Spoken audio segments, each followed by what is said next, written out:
Hey, what's up, nerdies? English Dave here for another Nerdy Bunch review. I'm here with my co-host Rocket Mike. What's up, Mike? What's up? We're here today to review new movie Greenland, which came out in theaters abroad during lockdown, but was supposed to come out here at the beginning of the summer, but by the time this is released, it'll be out on demand for you guys to also see. I want to start off with the synopsis. It's as follows. A family struggles for survival in the face of a cataclysmic.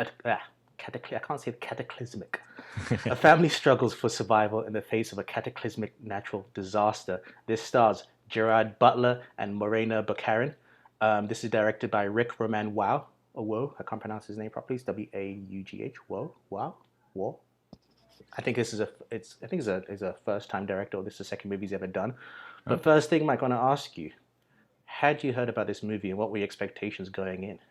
I mean, just as I think the posters were being released, I think at almost a year ago, I remember seeing billboards here in the city and thinking, okay, it's another disaster movie, Gerard Butler. It's kind of like, I think I know what to expect. And for the most part, I was right after seeing this. So it's like, yeah, think about a Gerard Butler movie, and you get what you pay for.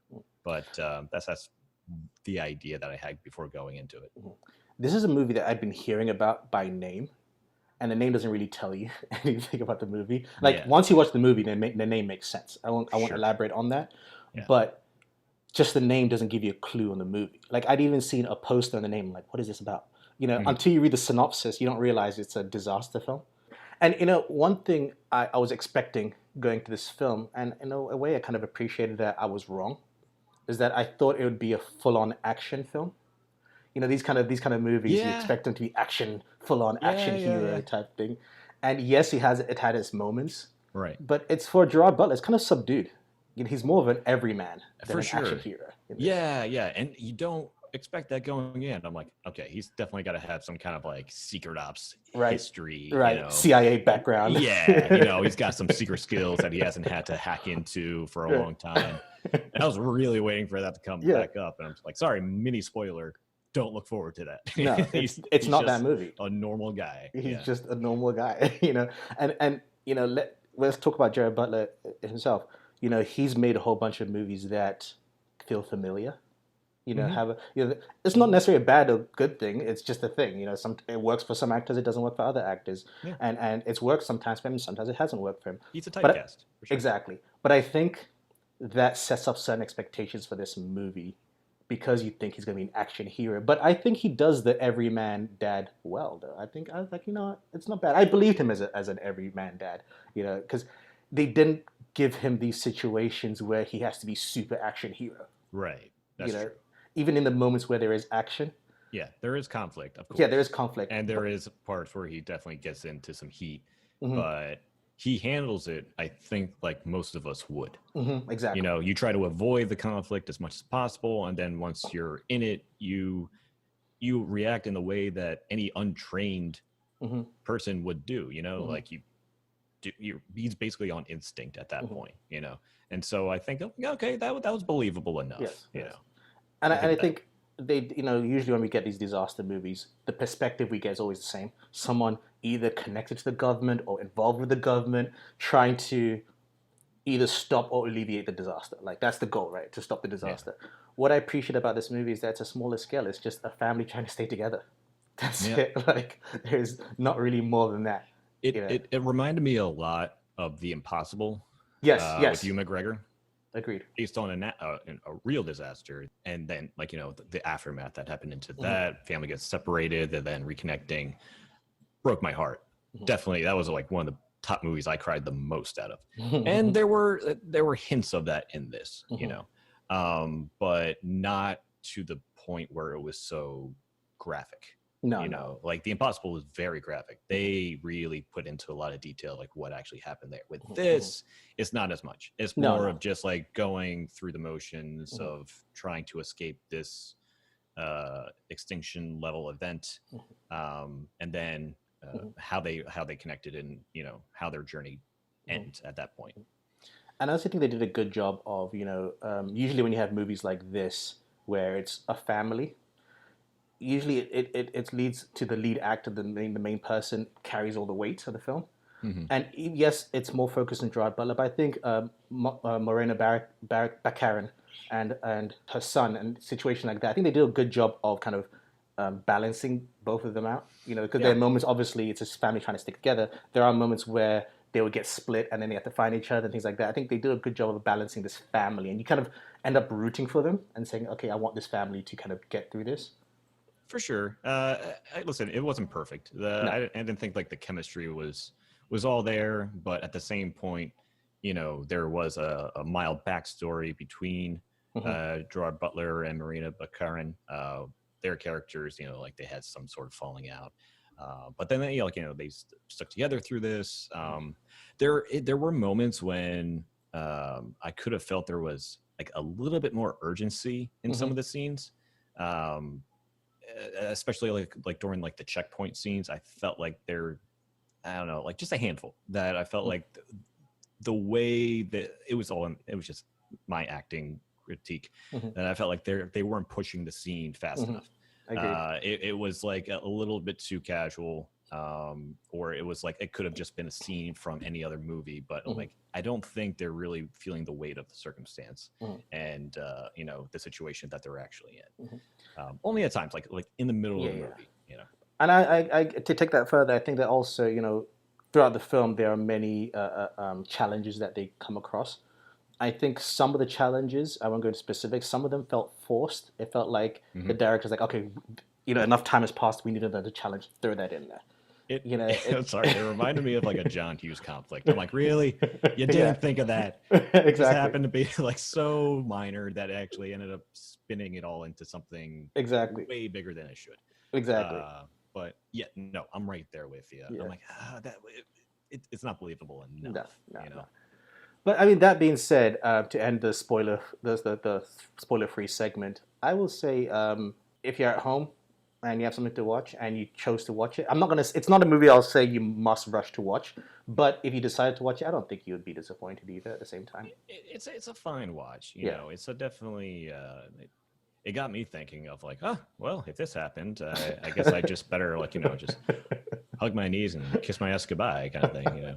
But at the same point, you know, it was a fine watch. Don't pay $20 to rent this. You know, like wait until it's on Netflix or HBO Max or something. Like eventually you will see it on there. But I wait until it's streamed and you're already paying for a streaming service that you got. Agreed. So if you guys have seen this film or are deciding that you want to see this film or you still think you're not going to see this film, let us know. Find us on social media at The Nerdy Bunch. And for those who haven't seen the film, we're about to go into some spoilers. The spoiler segment should be short, but we are going to be talking about specific spoilers. You have been warned.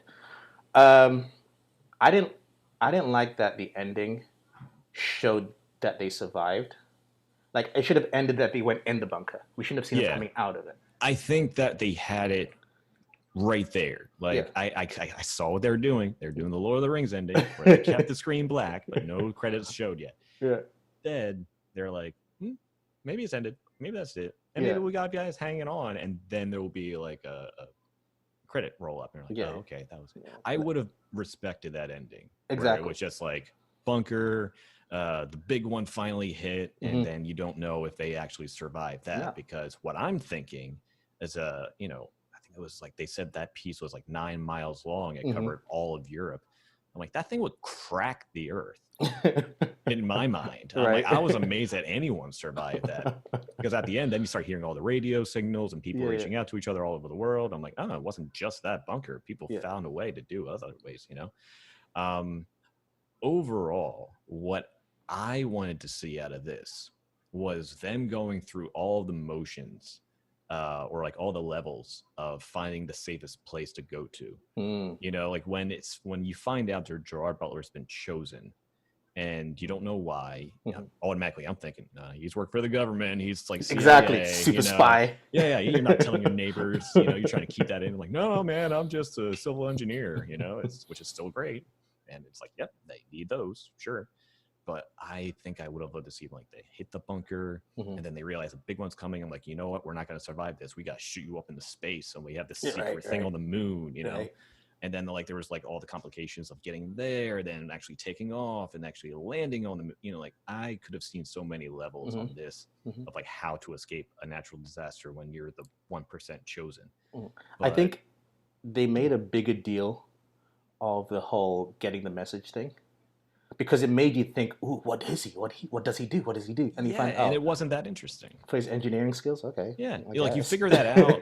that thing that answered was in the back of a truck right before he starts fighting. I'm like, and this is where you figure it out. Right. I thought maybe he was an engineer for the government at one point. Yeah. He helped design some government building, or maybe he designed the bunker and he bid the designs and he didn't realize that they actually made it or something like that. Yeah. And then when you find out from the guy who's like, yeah, my mom was chosen because she was a nurse or a doctor. It's like, oh, well, they need those for the new dawn of civilization. It makes sense, yeah. But I think the problem is they tried to kind of build that up. Just let us know from the very beginning that's why he got chosen. That way we don't create any build up to it, And even with the black guy, I forget his name, is the YouTuber. It's like I've seen him in a few things.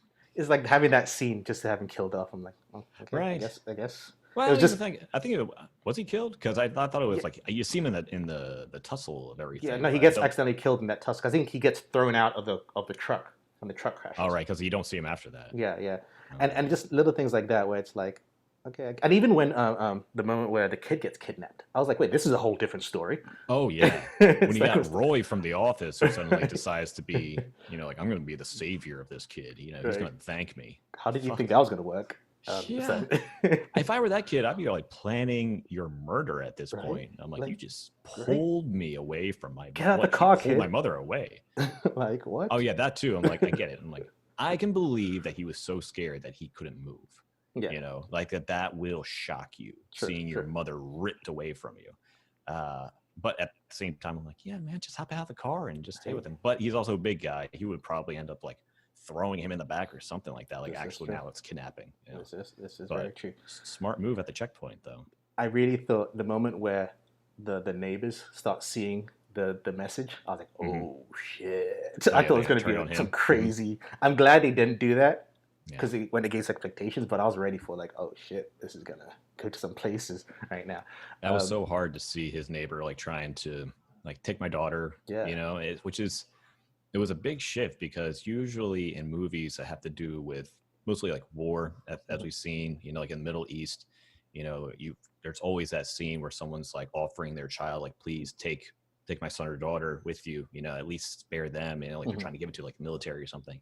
And this, it's like the first time you see a middle-class American family who feels like they have been safe their whole lives and never have to do that. Now you're seeing that. Now you're seeing like, please take my daughter. Now it's my turn.